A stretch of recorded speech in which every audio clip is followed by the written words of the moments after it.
Homelessness, the biggest problem we have in the city right now. LA mayoral candidate Rick Caruso wants to get 30,000 homeless people off the streets within his first 300 days in office. If elected, the billionaire developer says he'll declare a state of emergency to give himself the authority to build homeless shelters. Your critics have accused you of oversimplifying things. If you were mayor, could you get it done? A state of emergency? I take a complicated problem, distill it down into multiple solutions, build the best and the brightest of the team, and work every day and never give up to solve it. So I've done this before. UCLA law professor Gary Blasey says any state of emergency will only last 7 days. Under the charter, the mayor can declare a state of emergency, but it must be ratified not just one time by the city council, but it has to be reviewed every couple of weeks or so and approved again. A state of emergency has been declared for the pandemic by the current administration, but legal experts say it's not the same as asking 15 council members to give up their power to make land use decisions. I think we have 15 council members that care about people living and dying on the streets. And we have 15 council members that want to be part of success. There is no world in which that would ever happen. Caruso says the County of Los Angeles has 300 surplus parcels that can be converted into temporary homeless shelters. Majority of those are in commercial and industrial areas, so we've got a lot of options to do it. There's a reason that it's vacant, and that's because it's almost always unbuildable.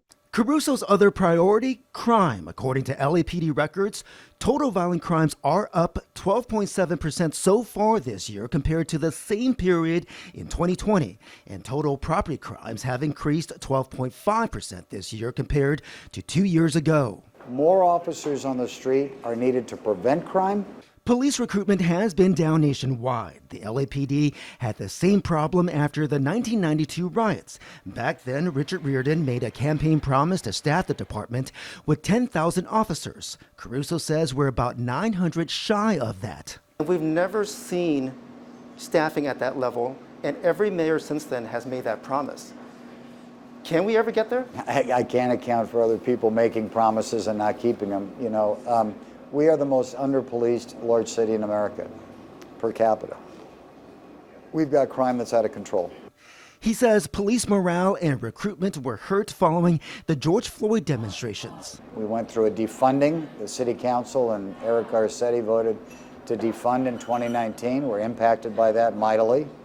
We got to have more officers on the street. I think defund the police is an unfortunate moniker for this debate. Zev Yaroslavsky teaches at UCLA after having served as an LA councilman and county supervisor.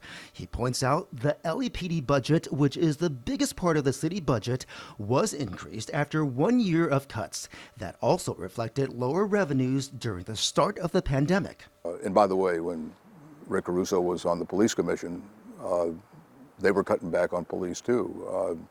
And that wasn't a bad thing. They were making up for it with overtime. Caruso's opponent, Congresswoman Karen Bass, believes the LAPD could have more officers on patrol if some office jobs were filled by civilians. Yaroslavsky agrees. Over the years, I noticed that there were a lot of police officers who were not doing police work. They were not out in the field, walking the beat, responding to crime. A lot of them are doing paperwork in the station. But Caruso doesn't think it's that simple.